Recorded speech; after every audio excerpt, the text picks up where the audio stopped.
In the women's tournament, still relatively open.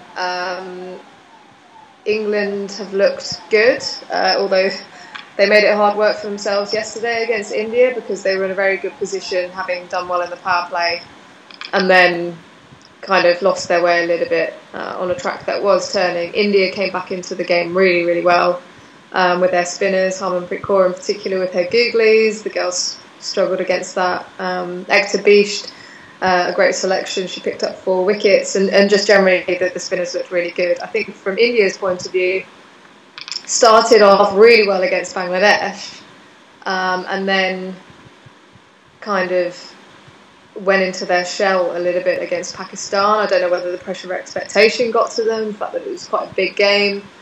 I don't know what it's been like in the atmosphere in India and how much attention their game actually got compared to the men, but obviously that had been sort of talked about for a few days, certainly in the men's tournament. So I think they went into their shells there. They batted with a lot more intent against England, but still not enough runs on the board. Who else are we looking at? So that's Group B at the moment. The West Indies have won their 2 games, and like the men, they can be a very dangerous proposition, especially in this format. So this game against England in Dharamshala is going to be an interesting one. Pakistan are playing Bangladesh tomorrow. Again, if they win, then they're on 4 points.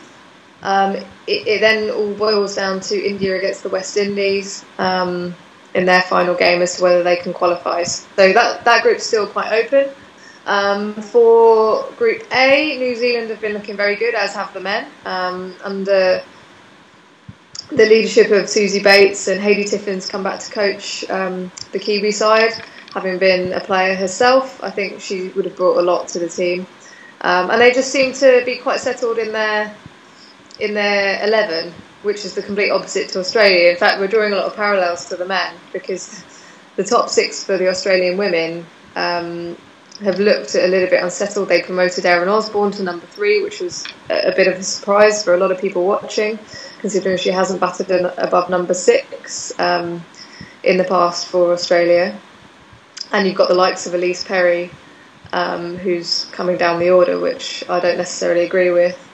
So they're still kind of finding their feet, but they have won 1 game against South Africa. South Africa, like the West Indies, are also a dangerous proposition in this format, and they're currently sitting in 2nd at the moment on net run rate ahead of Australia. So still fairly open in this competition.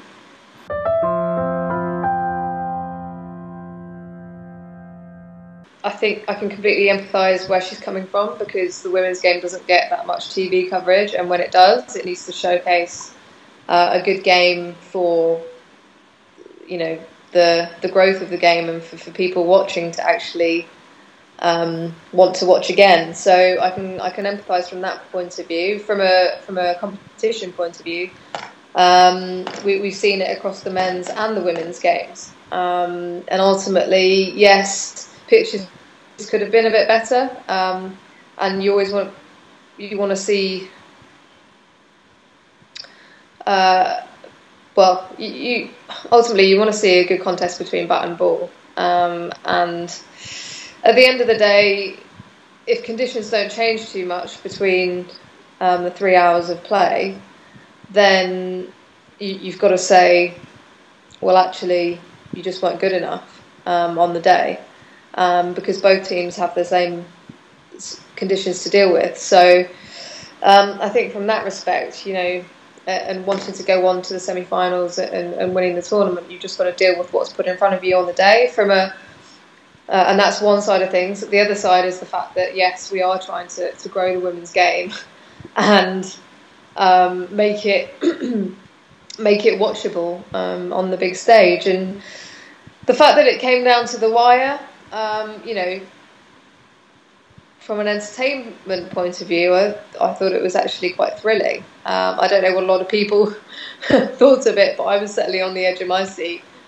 And yeah, it made it a very, very good contest. But yeah, going forwards, for example, at Canterbury last year, we had the one-off Ashes Test match being played there on what was quite a slow wicket, and bouncers weren't really going through, the ball wasn't really carrying through, and I think in the women's game it's important to see that.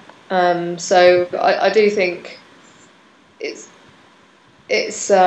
something that perhaps is even more crucial to get right in the women's game.